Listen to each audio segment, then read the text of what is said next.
Friend, मेरा नाम है तरुण कुमार। मैंने आपको पार्ट 1 से पार्ट नंबर 4 तक की वीडियो दे दी गई है, जिनकी लिंक आपको डिस्क्रिप्शन में मिल जाएगी।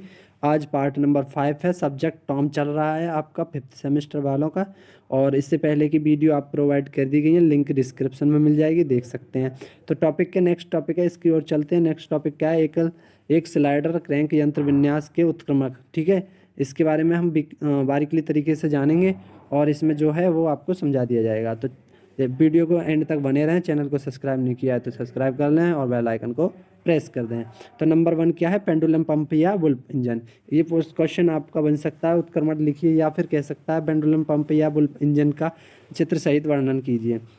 तो इसमें बता दूं, इस यंत्र विन्यास में फिसलने वाला युगल बनाने वाली कड़ी इस यंत्र विन्यास में क्या होता है, जो फिसलने वाला युगल बनाती है ना, वो कड़ी को स्थिर कर दिया जाता है। ठीक है, ठीक है। ये वाली जो फिसलने वाली कड़ी नंबर 4, इसको स्थिर कर दिया गया है। देखो डायग्राम में देख लें आप, ये फिक्स है, ये कड़ी नंबर क्या है? 4 है, इसे 4 ने मानेंगे। ठीक है, और आगे क्या दिया है नेक्स्ट में?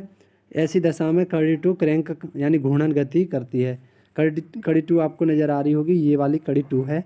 ये क्या है? घूर्णन गति यानी क्रैंक का कार्य करती है। तब उसमें जुड़ी कड़ी एक पिस्टन रॉड, इसे पिस्टन रॉड कहेंगे हम। जब ये 2 पिस्टन लग रही हैं यहाँ नीचे ऊपर, तो ये पिस्टन रॉड है। पिस्टन रॉड जो है पश्चाग्रगति करने लगती है। ये ऊपर नीचे मतलब पश्चाग्रगति करेगी, इधर को मतलब आप समझ रहे होंगे। तो आगे नेक्स्ट इसमें क्या है? पश्चाग्रगति करने लगती है। इस प्रकार के यंत्र विन्यास का उपयोग बॉयलरों को पानी उपलब्ध कराने के लिए किया जाता है। यहाँ 2 पंपों का संचालन करने के लिए उन्हें 2 पिस्टनों से जोड़ देते हैं। जब 2 पंपों का संचालन करना है तो क्या करते हैं? उन्हें 2 पिस्टनों से जोड़ देते हैं। तो पहली पिस्टन ये लगी है आपकी और दूसरी पिस्टन ये लगी है। आपको बहुत ही बारीकली तरीके से ये समझ में आ गया होगा। यहाँ पर क्रैंक ये 4 है और ये 3 है और ये 2 है और ये 1 है। तो ये 4 क्रैंकों से मिलकर बना, 4 लिंकों से मतलब 4 जोड़ों से मिलकर बना है। ठीक है, आप समझ गए होंगे। तो नेक्स्ट टॉपिक की ओर चलते हैं। नेक्स्ट उत्क्रमण क्या है हमारा? दोलन सिलेंडर। ठीक है, दोलन सिलेंडर इंजन। तो इसकी बात करी जाए तो क्या है, इसके टॉपिक को समझते हैं। इस प्रकार के यंत्र विन्यास का उपयोग प्राय घूर्णन गति को दोलन गति में परिवर्तित करने के लिए किया जाता है। तो आपको ये समझ में आ गया होगा, घूर्णन गति जब क्रैंक हमारी घूम रही है। ठीक है, ये क्रैंक है हमारी। ठीक है, ये क्रैंक है। लिंक 2 को हमने क्रैंक माना है और लिंक 3 को बद्ध यानी फिक्स कर दिया गया है, जो आपको आगे बता दिया जाएगा। तो जब ये यहाँ पर क्रैंक घूम रही है तो इसके ऊपर पिस्टन क्या है? पिस्टन रॉड लगी है, ये वाली क्रैंक 2 यानी लिंक 2। क्रैंक जब घूमेगी, लिंक इसको क्या करेगी? ये दोलन गति कराएगी। तो ये सिलेंडर पिस्टन दोलन गति करेगा, अंदर बाहर होगा। ठीक है, ये पश्चाग्र गति प्राप्त होगी हमें। तो आगे नेक्स्ट क्या पढ़ेंगे, इसको टॉपिक को पढ़ते हैं। तो परिवर्तित करती है के बाद इस पर यंत्र विन्यास में कड़ी 3 की बात की जा रही है। जो कड़ी 3 है ये वाली आपको दिख रही है डायग्राम में। कड़ी 3 संयोजक दंड जो कि घुमाव युगल का निर्माण करती है को स्थिर कर दिया जाता है। स्थिर कर दिया यानी बद्ध कर दिया, फिक्स कर दिया गया है। ठीक है, जब क्रैंक कड़ी 2 घूर्णन गति करती है तो ये कड़ी 2 है। ठीक है, आपको डायग्राम में दिख रही होगी कड़ी 2 है ये। जब घूर्णन गति करती है तो पिस्टन रॉड कड़ी 1, और कड़ी 1 की बात की जा रही है। जो कड़ी 1 होती है, ये वाली कड़ी 1 है, जो पिस्टन रॉड ये वाली, ये कड़ी 1 है। ठीक है, पिस्टन रॉड कड़ी 1 है। यहाँ पर आपको 2 दिखाया गया है, ये गलत है, और इसको कड़ी 1 कर लें आप। ये वाला कड़ी 1 है। ठीक है, तो कड़ी 1 क्या है? कड़ी 1 से जुड़ा हुआ पिस्टन पश्चाग्र गति करने लगता है, जिसके कारण सिलेंडर बिंदु 1 के प्रत्यय दोलन गति करने लगता है। तो कड़ी 1 जो है हमारी, जो कड़ी 1 दी है, ये पिस्टन जो दोलन गति करेगी पिस्टन रॉड, तो इसके कारण क्या है? ये पिस्टन आगे पीछे मोशन मतलब गति करेगी। ठीक है, आपको समझ में आ गया। लिंक 4 क्या है? आगे पीछे मोशन करेगी। यही हो गया हमारा पूरा प्रोसेस कि क्रैंक जब घूमेगी तो ये क्या है? दोलन गति करेगी। ठीक है, दोलन गति यानी क्रैंक घूर्णन गति से दोलन गति में परिवर्तित करना, इसी को क्या कहेंगे हम? दोलन सिलेंडर इंजन। तो नेक्स्ट क्या है हमारा? नेक्स्ट टॉपिक है, इसे बहुत ही ज़्यादा मोस्ट इम्पोर्टेंट टॉपिक है, इसके बारे में जानेंगे। तो इसमें क्या है? इम्पोर्टेंट है, ये वेरी मोस्ट इम्पोर्टेंट टॉपिक है, इसको बहुत ही बारीकली तरीके से समझेंगे। तो crank and slotted lever quick return motion mechanism. ठीक है, बात की जाए तो क्या है हिंदी में इसको? क्रैंक एंड स्लॉटेड लीवर द्रुत वापसी यंत्र विन्यास। ये बहुत ही ज़्यादा मोस्ट इम्पोर्टेंट है, ये वेरी मोस्ट इम्पोर्टेंट है, इसे आप याद करना ना भूलें। ठीक है, तो इसके बारे में डायग्राम को देख लें आप। डायग्राम क्या है, इसमें डायग्राम को समझ लेंगे आप। आपको डायग्राम पूरा दिख रहा होगा, इसका स्क्रीनशॉट भी ले सकते हैं। तो डायग्राम में पहले क्या है, ये सबसे पहले ये एक छड़ दी गई है, ठीक है, ये वाली यहाँ से पीस है इस तक, ये मतलब एक तमान, इसमें क्या है, ये क्रैंक लगी हुई है जो एक इसको घुमाने का मतलब यहाँ से यहाँ तक दोलन गति करने का वो करती है, ठीक है। तो आगे इसके डेफिनेशन के अनुसार हम क्लियरली समझ लेंगे, ठीक है। आप चलते हैं इसके टॉपिक की ओर। इस प्रकार के यंत्र विन्यास में घुमाऊ युगल बनाने के लिए, यानी बनाने वाली, ये लिए गलत है यहाँ पर, इसे काट देना। तो इस प्रकार के यंत्र विन्यास में घुमाऊ युगल बनाने वाली कड़ी 3, ठीक है, कड़ी 3 को स्थिर कर दिया जाता है। अब हमने इस डायग्राम में क्या किया, कड़ी 3 को स्थिर कर दिया गया। कड़ी 3 पश्चाग्रगति करने वाले भाप इंजन की कनेक्टिंग रॉड होती है, ठीक है। ये कड़ी 3 जो भाप इंजन की कनेक्टिंग रॉड होती है, ये आपको दिख रही है, ये वाली।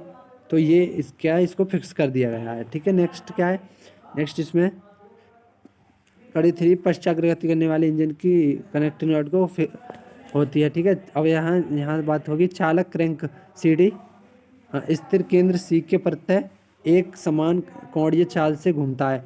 और चालक क्रैंक की बात की जा रही है, CB स्थिर केंद्र, ठीक है।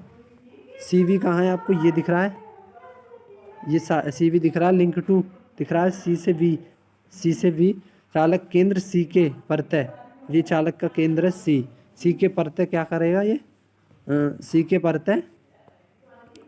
के प्रत्यय एक समान कोणीय चाल से घूमता है। तो स्लॉटेड छड़ AP के स्लॉट में एक स्लाइडिंग ब्लॉक लिंक 1 पड़ा होता है। तो लिंक 1 को देखेंगे हम, लिंक 1 कहाँ है, स्लाइडिंग ब्लॉक में एक लिंक 1 पड़ा होता है, जो ऊपर नीचे क्या है, ये आपने पिस्टन देखिए, इसमें एक स्लाइडिंग ब्लॉक पड़ा हुआ है जो ऊपर नीचे क्या करेगा, गति करेगा ऊपर नीचे, ठीक है, स्लाइड करेगा, ठीक है, आपको समझ में आ रहा होगा।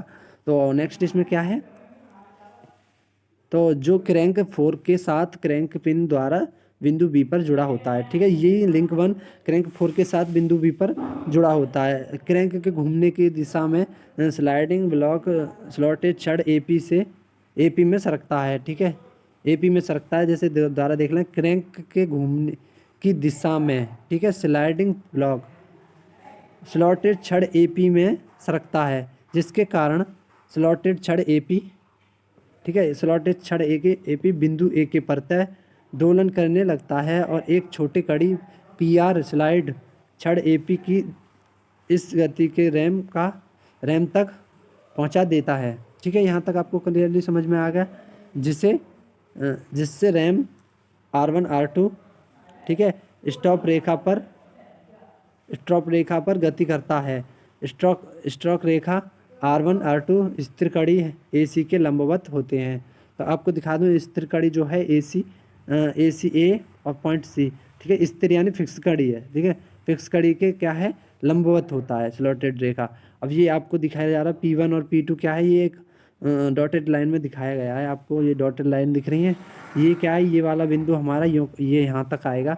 तो क्या करेगा, जब एक चक्कर क्रैंक पूरा करेगी तो ये यहाँ पे बिंदु P2 पर आ जाएगा, ठीक है, ये P2 यहाँ पर पहुँच जाएगा। ये ऐसी गति चलती रहती है। तो आपको समझ में आ गया होगा। तो नेक्स्ट इसमें क्या है, आगे क्या है, आगे लंबवत होती है। स्लॉटेड छड़ AP की सीमांत स्थितियाँ AP1 और AP2 दिखाई गई हैं। अग्र या कटिंग के अंतर्गत क्रैंक CV1 से CV2 स्थिति तक बीटा कोण से दक्षिणावर्त घूर्णन करता है, जबकि पश्च या वापसी स्ट्रोक के अंतर्गत क्रैंक CV2 से CV1 तक अल्फा कोण से दक्षिणावर्त घूर्णन करता है। क्योंकि क्रैंक एक समान कोणीय चाल से घूर्णन गति करता है, इसलिए आप डायग्राम में देख लें कौन सा कोण अल्फा कौन सा बीटा है। तो ये वाला जो इसमें दिखा नहीं है डायग्राम में, तो जब ये कोण बनाएगा, एक सेकेंड, तो आगे समझते हैं इसको। इसलिए क्या है, कटिंग में लगा समय, ठीक है, जो समय बीटा है, और इसको वापसी मतलब एक समान आप देख लो, डायग्राम में देख लो। जब ये क्रैंक हमारी घूमेगी लिंक तो ये का एकदम कटिंग टूल है, ठीक है, ये कटिंग करता हुआ जाएगा। तो एक संग कटिंग में जो समय लगेगा और उसके विपरीत वापस आने में कोई मशीन कटिंग में जाती है, कटिंग करते हुए जाएगी, ये कटिंग करते हुए जा रही है, ठीक है, तो वो धीमी गति से जाएगी और ये कटिंग करते हुए वापस आएगी, ठीक है। इसके अनुपात को ही क्या कहते हैं हम, अ, इसके अनुपात को ही तो दर्शाया गया है इसमें। तो क्योंकि क्रैंक एक समान कोणीय चाल से घूर्णन गति करता है, इसलिए कटिंग में लगा समय बीटा और वापसी में लगा समय अल्फा, ठीक है। ये एक दूसरे के क्या है, क्योंकि बीटा बड़ा होगा अल्फा से, अतः वापसी स्ट्रोक में लगा समय जो है कटिंग स्ट्रोक में लगा समय से कम है। क्योंकि कटिंग स्ट्रोक जब काटेगा किसी मशीन द्वारा, हम किसी को कटाई करते हैं तो वो धीमे धीमे धीमे काटता है, तो अगर हम वापसी लेंगे उसकी, वापस करेंगे वहाँ से, तो बहुत आसानी से वापस हो जाता है, बहुत जल्दी, और समय भी क्या है, कम लगता है। अतः इसी कारण इसे द्रुत वापसी यंत्र कहते हैं। तो द्रुत वापसी यंत्र बराबर क्या लिखेंगे आप, द्रुत वापसी यंत्र बराबर कटिंग टूल में लगा समय बीटा अपॉन वापसी यंत्र में लगा समय अल्फा। आप समझ गए। समय ज़्यादा कब लगेगा, जब कटाई होगी, और जब हमारी मशीन जो भी है वापसी होगी, काटते समय वापसी होगी, तो उसमें क्या लगेगा, समय कम लगेगा। तो आपको यह भी टॉपिक बहुत इजीली तरीके से समझ में आ गया होगा। नेक्स्ट है हमारा विथवर्थ द्रुत वापसी गति यंत्र विन्यास, ठीक है। तो इसे इंग्लिश में कहते हैं विथवर्थ क्विक रिटर्न मोशन मैकेनिज्म, ठीक है। इसके डायग्राम के बारे में जान लेते हैं हम। डायग्राम क्या है इसका, तो डायग्राम के बारे में हम समझेंगे। सबसे पहले स्टार्ट करेंगे हम लिंक 1 से। तो लिंक 1 हमारी पूरी है, ये लिंक 1 है, ठीक है। लिंक 1 से क्या जुड़ी होती है, लिंक 2 जुड़ी होती है। तो लिंक 2 हमारी, ये लिंक 1 से लिंक 2 जुड़ी है जो फिक्स है। लिंक 2 क्या है, हमारी फिक्स है, ठीक है। आपको दिख रही है ये लिंक 2 क्या है, फिक्स है। तो अब आगे नेक्स्ट क्या है, लिंक 3 जुड़ी होनी चाहिए, किससे, लिंक 2 से। तो लिंक 2 यहाँ तक है, तो लिंक 2 से लिंक 3 जुड़ी हुई है, ये आपकी समझ में आ गई। और लिंक 4 लिंक 3 से जुड़ी होनी चाहिए। लिंक 4 जो आपको ये स्लाइडर लगा हुआ है, स्लाइडर जो एक इसके अंदर, इस पिस्टन के अंदर, मतलब कि ये स्लाइड करेगा, तो ये लिंक क्या है, हमारी 4 है। तो आपको समझ में आ गया डायग्राम, लिंक के बारे में समझ में आ गया। अब क्या है, अब इसके बाद क्या है, हमारा जो लिंक 1 से क्या है, एक अलग रैम जुड़ी हुई है। रैम, जो रैम क्या करती है, ऑब्जेक्ट को काटने का कार्य करती है, शेप बनाने का कार्य करती है। जैसे मैंने कोई ऑब्जेक्ट लिया, ये आगे जाएगी, रैम आगे की ओर जाएगी, तो क्या करेगी, आगे की ओर जब जाएगी तो ये उस रैम का शेप करेगी, मतलब आकार देगी उसको। अगर पीछे के लिए आएगी तो उसे वापसी यंत्र कहेंगे, ठीक है। आपको समझ में आ गया। रिटर्न और कटिंग स्ट्रोक, ये 2 तरह के स्ट्रोक बनाती है। अगर ये आगे को जाएगी तो क्या कहेगी, कटिंग स्ट्रोक। अगर पीछे आएगी तो क्या कहेगी, रिटर्न स्ट्रोक, ठीक है। आपको यहाँ तक समझ में आ गया। तो अब इसके एंगल के बारे में बात करी जाए तो ये जब ये क्रैंक हमारी घूमती है तो एक बीटा एंगल बनाती है और एक अल्फा एंगल बनाती है। तो इसके माध्यम से हम पूरा प्रोसेस जान लेंगे। तो इस प्रोसेस को समझते हैं क्या है। इस प्रकार के यंत्र विन्यास का उपयोग, सबसे पहले उपयोग देखेंगे, शेपिंग या स्लॉटिंग मशीनों में किया जाता है, ठीक है। यहाँ तक आपको इजीली तरीके से समझ में आ गया। तो ये सभी में इनके उपयोग तो ज़रूर लिखना होता है। तो इसमें घुमाऊ युगल बनाने वाली कड़ी सीडी, जो कड़ी सीडी है उसका नामकरण दिया गया पूरे डायग्राम में। तो कड़ी 2 कहेंगे, कड़ी सीडी को या तो कड़ी 2 कह सकते हैं या फिर कड़ी सीडी कह सकते हैं, को स्थिर किया जाता है, ठीक है। इसमें स्थिर किया जाता है। यह कड़ी किसी पश्चाग्र गति करने वाले भाप इंजन का क्रैंक होती है, ठीक है। ये कड़ी क्या है, पश्चाग्र गति करने वाले भाप इंजन का क्या होगी, क्रैंक होगी। चालक क्रैंक CA कड़ी 3 की बात की जा रही है, एक समान चाल के साथ कोणीय गति करती है। कोणीय मतलब चालक क्रैंक की बात की जा रही है, तो एक क्रैंक है, मतलब घूर्णन गति करेगी, ठीक है। कड़ी 3 क्या है, घूर्णन गति करती है। तो कड़ी 3 देखो यहाँ पर आप डायग्राम में देख सकते हैं, जो कड़ी 3 है ये वाली, ये क्या है, घूर्णन गति करेगी। जब घूमेगी तो इसके बाद क्या होगा, तो आप इसमें समझते चलें। कड़ी 3 एक समान कोणीय गति करती है। स्लाइडर कड़ी 4, स्लाइडर का काम क्या कर रही थी, कड़ी 4 जो अंदर बाहर के मतलब अंदर की ओर मतलब मोशन करता है स्लाइडर, ठीक है। पिन द्वारा क्रैंक के साथ बिंदु A पर जुड़ा होता है और स्लॉटेड छड़ PA कड़ी 1 में स्लाइड करता है, ठीक है। कड़ी 1 में पूरा अंदर स्लॉटेड छड़ मतलब क्या करता है, स्लाइड करता है, ठीक है। कड़ी 1 में क्या है, कड़ी 4 जो है कड़ी 1 में स्लाइड करती है, ठीक है। तो जो कि बिंदु D के प्रत्यय दोलन करता है, ठीक है। कनेक्टिंग रोड PR सिरे R पर एक रैम लगा होता है। कनेक्टिंग रॉड मैंने बताई थी, उसके सिरे R पर क्या लगा होता है, एक रैम लगा होता है, जो क्या करता है, काटने का काम करता है। ठीक है, मैंने बताया था शेपिंग और उसका प्रयोग किया जाता है। तो एक स्ट्रोक क्या होगा उसमें, जब काटेगा तो कटिंग स्ट्रोक होगा और वापस आएगा तो उसे रिटर्न स्ट्रोक कहेंगे। ठीक है, यहाँ तक आपको समझ में आ गया। और वो क्या है, एक रैम लगा होता है जिस पर कटिंग टूल स्थित होता है जो काटने का काम करता है। रैम गति सीधी रेखा में, वो जो है रैम की गति सीधी रेखा द्वारा बद्ध होती है। ठीक है, वो रैम क्या है, सीधी रेखा में चलता है, कभी आगे कटिंग स्ट्रोक, पीछे चलेगा तो क्या करेगा, रिटर्न स्ट्रोक। आरडी की रेखाबद्ध लिंक सीडी के लंबवत होती है। ये डायग्राम में आप देख लेंगे। जब चालक क्रैंक सीए स्थित C2 से CA1 अल्फा कोण से दक्षिणावर्त घूमती है तो कटिंग टूल बाएं से दाएं चलकर कटिंग, ठीक है, बाएं से दाएं चलकर कटिंग करती है। मतलब आप समझ गए होंगे, जब कटिंग टूल बाएं से दाएं चलकर कटिंग करती है। ठीक है, तो परंतु जब क्रैंक CA1 CA2 से बीटा कोण बनाती है तो दक्षिणावर्त घूमती है। ठीक है, जब बीटा कोण बनाएगी तो दक्षिणावर्त घूमती है तो पुनः दाएं से बाएं तरफ जाती है। यानी पता समझ में आ गया होगा। जब वह वामावर्त घूमती है तो जब वह वामावर्त घूमती है, यहाँ पर वामावर्त कर देना, एक जगह वामावर्त है। जब वो वामावर्त घूमती है तो क्या है, कटिंग टूल मतलब काटते हुए जाती है। मतलब दोनों ही जगह दक्षिणावर्त है, सॉरी, क्रैंक हमारी दोनों तरफ रोटेट नहीं करेगी, क्रैंक केवल इस मोशन में, इस गति में ही चलेगी। ठीक है, क्लॉकवाइज। ठीक है, दक्षिणावर्त।